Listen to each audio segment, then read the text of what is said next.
Dr. Hardin, would you like to introduce yourself and share a little bit about your story? Sure. I'm Scott Hardin. I was born in Indiana, but I moved to Wisconsin when I was 5 or 6, so I consider myself basically a Wisconsinite. I grew up just a little bit outside of Milwaukee, about 15 or 20 miles west of Milwaukee. Went to high school in Brookfield, Wisconsin. Then I graduated in 1984 and then went to college at the University of Wisconsin-Milwaukee. So I was able to commute. I worked full-time and commuted to school. And then, let's see, 1987, got married. So when I was between my junior and senior year in college, got married to my wife, who I'm still married to. And we, about a year after that, we had our first of 6 children about a year later. So then I was also going to school and graduated from UWM in 1988, and then worked for a year at the bone marrow transplant lab at the Medical College of Wisconsin. And there I did kind of a combination of things. I did a little bit of bench research. I did some clinical research and also did clinical care for the bone marrow transplant patients. Was in the operating room during bone marrow harvest. It was actually a very, very interesting job. And then 1989, I started medical school at the Medical College, graduated in 1993. And then 1993, right then, as soon as I graduated, started my internship at the Medical College of Wisconsin, was there for a year, and then that transitioned right into my residency in physical medicine and rehabilitation from 1994 to 1997. So I graduated then from my residency in 1997, got board certified shortly after that, and have worked really basically at the same hospital since I graduated. That's St. Luke's Hospital in Milwaukee, Wisconsin. And I've been on staff there now for, let's see, about 23 years. I guess coming up on 23 years I've been on staff. I've had various roles there during the time I was there. When I first started, I was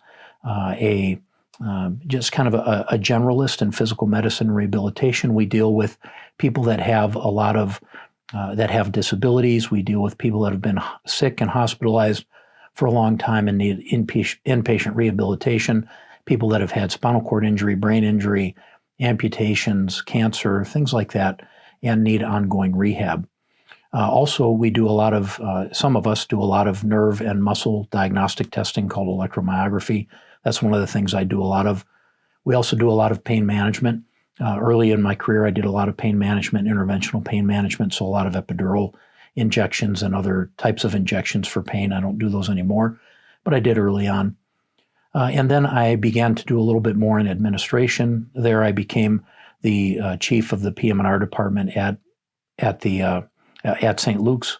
I then became also the medical director of the rehabilitation program at St. Luke's. St. Luke's is the largest private hospital in Wisconsin. We have a very large therapy program.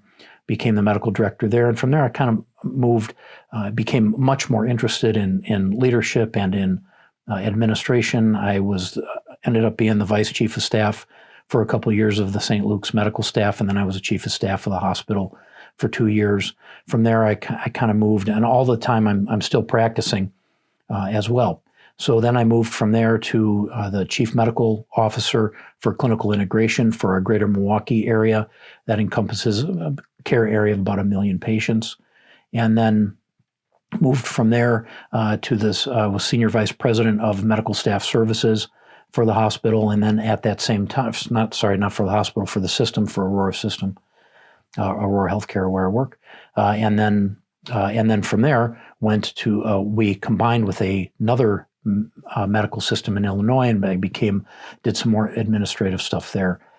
So that was a couple of years ago. And at that time, the business that we've been running for about 10 years, 12 years of developing homeschool science curriculum has gotten a little bit bigger. And I really felt like we were in a position where we needed basically more material. I was, the chief cook and bottle washer there, and we needed more material. I needed more time. I basically needed to be able to have more time to grow that and to produce more curriculum.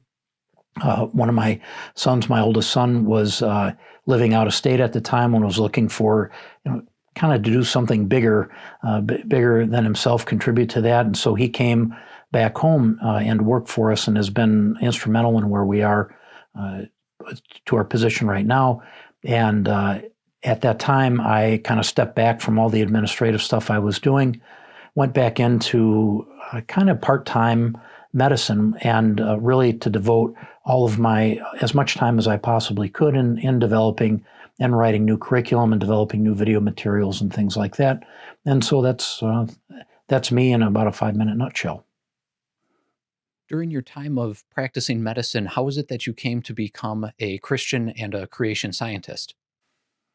Well, I think there's a really common misperception out there among the general population, certainly among scientists, that you really can't be an adequate scientist if you don't believe in the naturalism model, if you don't believe in evolution, if you're a creation person who relies on God to answer everything. And I think that's really does a great disservice to the intellectual capacity of people who don't believe the naturalism model, who believe in creation, who believe that the Bible is the ultimate source of truth. And I think there's also another misperception that all of those scientists who are Christians and believe in creation were basically born that way. They were raised in families like that, and they're somehow intellectually deficient because they believe in creation.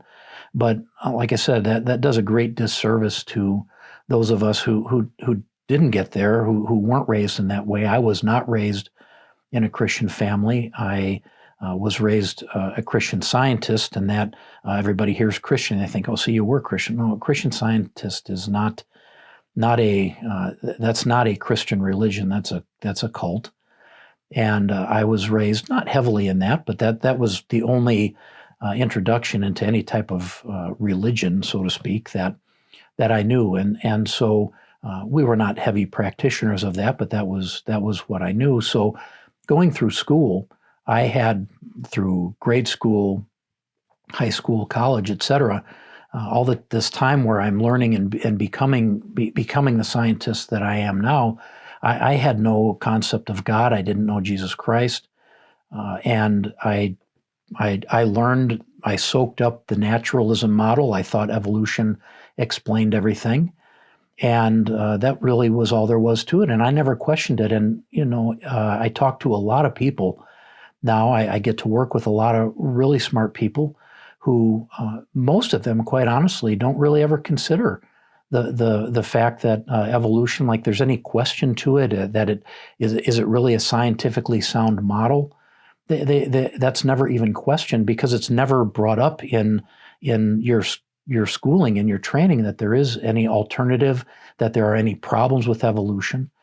And so that's one of those things that most of us kind of fall on we kind of fall into it, honestly, ourselves. So, I've always been somebody that's always questioned pretty much everything. I don't like the status quo. I don't like following people for no reason. I've never been a follower. And during medical school, so here I am. I'm 23, 24 years old during medical school, and getting to the point where I don't really see what the naturalism model offers. I'm learning more and more science, deeper into biochemistry and physiology and genetics. Ultimately, for me, the unraveling of the naturalism model. But I saw more and more information coming at me that was not compatible with a whole process that's based on randomness, that's based on basically statistical properties. And I got to the point one day where we were talking about mutation and how that kind of is the driver of these evolutionary changes. And I didn't get it. I mean, clearly, even then, I'm still, again, I'm not a Christian. Yes, I was going to church with my wife, but I had not made any commitment. I hadn't really read the Bible at all. So we were talking about this in class, and I went to ask one of my professors. I don't understand how information, when we talk about mutation, all the mutations we talk about damages our genome. It causes injury. It doesn't cause new things to arise. It causes organisms to die that have a mutation. It causes abnormalities in in the development or the physiology of the organism. It doesn't cause new things to arise. It doesn't, mutation doesn't cause a fish to develop a two-loop circulatory system from its one-loop circulatory system. It doesn't cause a fish to develop lungs when it had gills. That's not what mutations do, and yet that's what we were told is the kind of the fuel that drives evolution, if you will. And so I basically just went to the professor and to ask him. I said, I don't understand how this works. Can you explain to me how mutation drives evolution, causes the creation of meaningful new information that gives traits that never existed before? So a new organism that never existed before can arise. And the answer that he gave me was not a scientific answer, which it absolutely should have been, because that's what I was asking him, the scientific basis. But his answer to me was, "Are you a creationist?" I didn't even know what a creationist was at that time, and that significantly shook. Answering my scientific question with a philosophical response was not a really good way to reinforce to me that evolution had, any mechanism. That's the mechanism that it must have, and that was a question. So that was a question unanswered, and certainly not only unanswered, but very poorly answered from a scientific standpoint. And so that really began a very long process of me for trying to understand this, trying to bring this all together. How does this work? If you don't have a genetic mechanism, you don't have evolution, you don't have all of this stuff I'd been told and taught. And so basically I realized that me, like pretty much everybody in public schools and most private schools, have been lied to for a long time. There is no mechanism, and the academics that are in that, the evolutionary academics that are honest, they understand everything I'm saying. This is not a surprise. This is not controversial to them. There is no genetic mechanism that is agreed upon that drives evolution. There is no scientific evidence that it occurs from a genetic basis. Again, the honest evolutionists agree with me, and they don't have an answer, but they know that there's no genetic mechanism to explain it. And so that kind of caused that house of cards for me to crumble. I didn't realize it was a house of cards before that. And I went on, I tried to figure things out. And fortunately, again, we were going to church. We started going to more of a Bible teaching church. And I started, I came in there, I was a blank slate coming in there, because I had not really had any training, any reading, any knowledge before that. I read what I thought was the instruction manual. I read the Bible and came to some conclusions that were very, very hard for me to scientifically integrate into what I had known, into the lies I had been taught, how old the earth was, things like that. That genetics explains is the mechanism for evolution to occur. And over a period of several years, I finally came to the point, I got the source of truth here by the eyewitness. I can't go against this anymore. No, the Bible's not a scientific manual, but it has an awful lot to say about science from the person that created science, from the world's greatest scientist. And so I basically just got to the point where I can't not believe this book anymore, and gave my life over to Christ and committed my further training, my further understanding in that light, and things began to make sense. And I think fortunately I got to the point where I am today, where things do now scientifically make sense within that realm, within the creation realm. So I'm basically a Christian today. Because God knew that in order to get me to commit myself to Him, He had to come at me from the scientist standpoint. So I'm a Christian because I'm a scientist. I'm not a scientist who happens to be a Christian. I think it's a very different thing. And there's maybe a lot of people out there, I don't know, that are struggling with the same things I was. And so maybe this is something, the way I got where I am here, maybe there's some aspects that might hit home for some other people who are struggling. And so can they learn from this and maybe find that there's a whole world out there that maybe can explain things in a way that you had never even considered before. That leads into a follow-up question. Why would a scientist who is a naturalist or who believes in evolution, why would they want to listen to you or hear and consider what you have to say? Well, I think that really all goes along the lines of realizing that as an individual human being, you can't know everything, you don't know everything, that's impossible.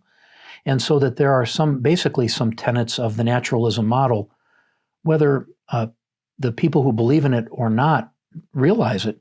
There are some tenets that are unprovable, such as you can't rely on a supernatural being to explain things. That's not a scientific explanation. That's not a scientific pursuit, not a scientific premise to begin with. Because if you exclude God from anything having to do with science, that must mean that you know everything, because you can definitively state that if God exists, he has nothing to do with science, or you can definitively state that God doesn't exist, therefore he can't have anything to do with science, and both of those things are unknowable. So you just philosophically can't come at it from that position, just like scientists should always be willing to question things that they believe that has been presented to them as true. And so if you are really a genuine scientist open to true exploration and true discovery, you can't close your mind to a possibility that you can't exclude. As I just said, it's impossible to exclude God from that equation because an individual person can't know everything, and that's the only way to say something absolutely doesn't exist, or something that does exist has nothing to do with God has nothing to do with this. You can only do that if you know everything. So somebody who's philosophically honest and consistent with themselves, even if they're a naturalist, they realize there are some things I don't believe, but I can't absolutely disprove, and so I'm open to that. And the other thing is, if you're open to that, and I've had many discussions with people, again, that really have never considered this aspect of their belief system, of their kind of scientific approach. They've never even questioned it. Why would they? Everybody that teaches them this believes this. All the books say this. Why would they even question it? Think about it deeper. And so when you think about it like that, scientifically speaking, once you dig down into it, you realize that there are many, many things that naturalism cannot explain. And if you believe in a naturalism model, nature should be able to explain everything. We should be able to come up with the appropriate calculations to explain physical phenomenon. We can't. The calculations, despite what they talk to you about the Big Bang, inflation, the horizon, all of this stuff exists.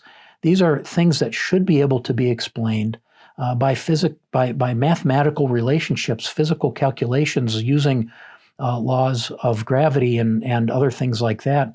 But they're not explainable, and that's a problem when you're a naturalist.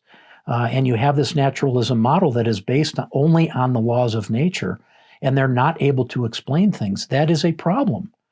That is a deep fundamental problem with that belief system. When you are a biologist and you believe that mutation does X, Y, and Z, but there's no scientific proof that it can do that, that is a problem. That should be a problem. We should be able, as intelligent beings, to be in the lab, to be able to create conditions and situations that supposedly occurred naturally and accidentally through random associations of molecules and events, et cetera, that caused bacteria to transform in, a prokaryotic cell to transform into a eukaryotic cell, and a single-cell eukaryotic organism transform into a multicellular one accidentally. We ought to be able to do this stuff, at least get on the right path to show that these things are possible, and we can't do it. And that should be a scientist, that should create a huge vacuum in the mind of the naturalist. Why can't we do this? If nature could do it accidentally, randomly, why can't we figure out the conditions at least sometimes and get lucky even accidentally when we're doing this to show that this stuff is possible? We can't do that. And these when you believe in something that must have a natural explanation and there aren't any, that should cause give you reason to think about, am I in the right place as a scientist? Am I coming at this from the right philosophy, from the right belief system? Because the other problem is when you believe things that are not true, that about the fundamental nature of your system, of your science, you miss stuff. When you are not looking for an orderly world created by an orderly God, which is what we see all around us, whether you're talking about the arrangement of the solar system or the arrangement of the universe or the arrangement of molecules within the cell membrane. It doesn't matter how big or how little you get. We are inundated by complex order that is reliant and interdependent on other complexities and other order. That is not the process of random naturalistic events. I mean, when you think about it, if you didn't know any of this at all, you should find that laughable. That the proposition is random events caused the formation of these highly complex organisms, molecules, relationships, interactions, whatever you want to talk about. That random processes did that. That's nonsense. Randomness only creates randomness. The only way to have this intense, deep, interrelated complexity and order is that it's purposeful. It is the result of purposeful design and creation, whether you want to believe in God or not. But that's the ultimate, that's the inescapable conclusion, is that all of this order, all of this design, all of this interrelated complexity is a result of an all-powerful, all-knowing God that was able to do this and create this, because randomness cannot explain these types of outcomes, this type of generation of biological complexity, of physical complexity, et cetera. It just can't happen. So I think in the mind of an open scientist realizing that I don't know everything, irrespective of your position, are you a creationist? Are you an evolutionist? Are you a Hindu, Buddhist? It doesn't matter. If you are a scientist and you are really open to the fact that you don't know everything, and should you be open to the idea that the fundamental belief system that I have, the fundamental scientific belief system that I have as a non-believer, as a naturalist, maybe that lacks merit, and I should be open to exploring something else, and at the same time seeing what the scientific merits are of the creation model, which I think are strong. And in the creation model, basically, if you believe the Bible is the all-knowing, all explanatory truth that exists, then nothing in science will counteract that, and will argue against that. And people will get into the discussion of, well, the naturalist model says that Earth is 4.5 billion years old, the universe is 13.6 billion years old, et cetera. There are very reasonable, scientifically sound explanations for why that's not true, as we would expect if the Bible is true. So the honest, open scientist, irrespective of the position they come at, I'm still very interested to learn about evolutionary ideas, about billions of years old ideas, because I'm open to the fact, again, I don't know everything. I see these explanations, they center around a few basic premises that are never new and never agreed on. That's the other thing, never agreed on. There's never universal agreement within the naturalism community. But to be open to that idea, and to be really engaged in that discussion of maybe I'm wrong. What can I learn if I come to it from that position? Maybe I'm wrong, and scientifically, maybe I'm missing things because my foundation is off.